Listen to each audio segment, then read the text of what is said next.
So coming off a great, obviously, team win last Sunday, get Minnesota there. A lot better than the record shows. Good football team. They played hard.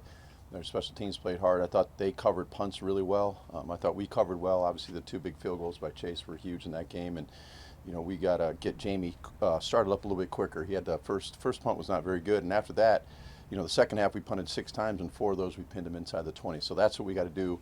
When our defense is playing that well, and we can help them out by giving them great field position at pretty much every drive in the second half, that's really going to help our football team. And that's kind of what our message has been to our guys. And Jamie's got to start quicker, and we got to go from there. Was that just a miss hit by him in that first one? It was his technique was it was like he was rushing for some reason and going too fast. And we always talk about being quick and smooth, and as a holder and as a punter.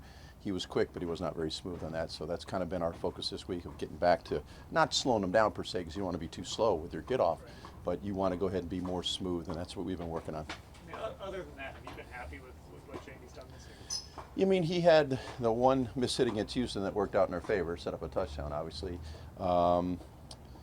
We played off that Chicago. I think the first one was a miss hit, and he only had one other one.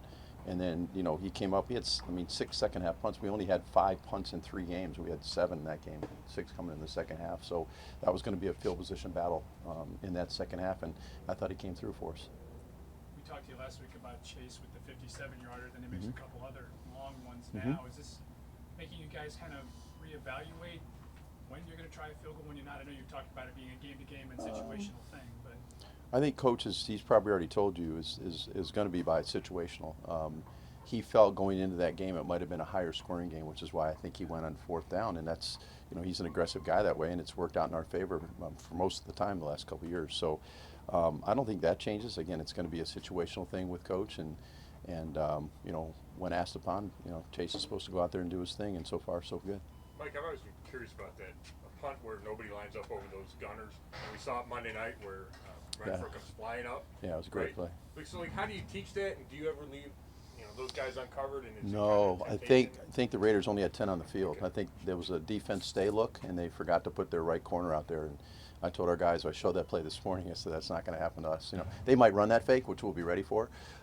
This coach, he came from his pedigree, his background has been fake. So we're different formations that we have to cover with our punt return and our defense stay, different fakes that we have to go over. We go back 3 or 4 years looking at Arizona, and he was in Denver and Chicago, and some of the fakes that they've run at different places. So we should be, our antennas will be up for all that sort of thing. But I think that was a mistake on their part. I think if you're going to leave the gunner uncovered, it'll be more of a rush look, end of game type situation, hoping to bring them down into a tight punt situation where we can, pin him inside and hopefully get a return or a good rush out of that. I mean, if Jamie saw that where the guy was uncovered, would you want him? Yeah, he's going to throw it. He's going to throw it like this. Yeah.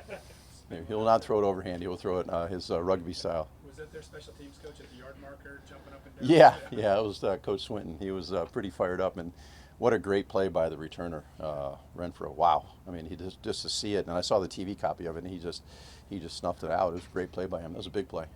Like, I know in pregame, you and Chase go out and you kind of give Coach Stefanski your yardage for the game. Yeah. Where you think of, just what's that process like? I don't know if we ever asked you, like, is it just you and Chase kicking and then you talk, or what's that? I think, outdoors is different. Indoors, we have a good idea. This one's kind of a quasi-indoor type stadium.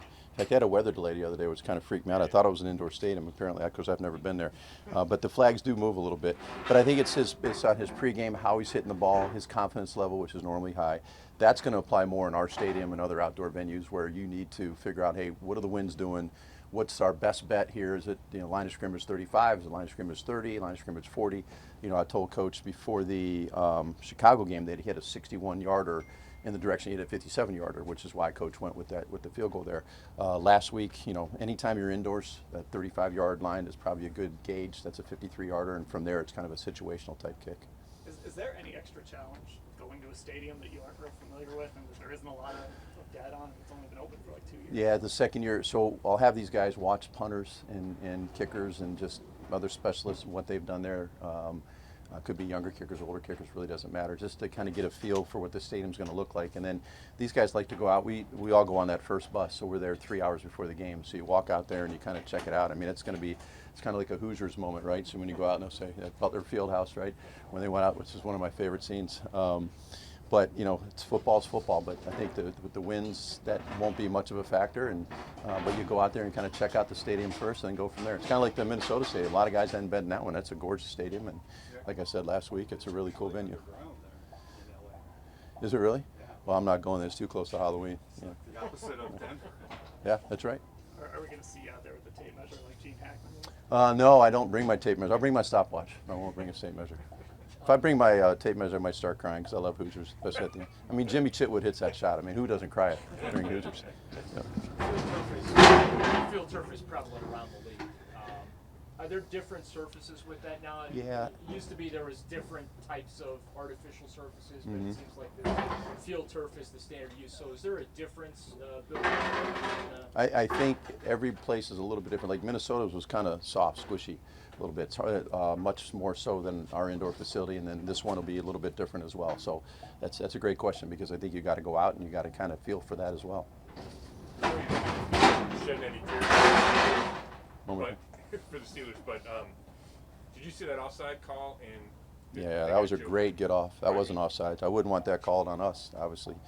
You know, if we were playing Pittsburgh, I wanted it called, of course. But no, I thought it was a great get off by that young man. That was a great block and a big play at the end of the first half. Is that movement commonplace for the long snap? Because it looked like he kind of picked it up a little bit, and that's what they took I off think on. every snapper's a little bit different. And I thought that their coach had them ready, and those guys were ready. They timed it perfectly. I couldn't believe that was called.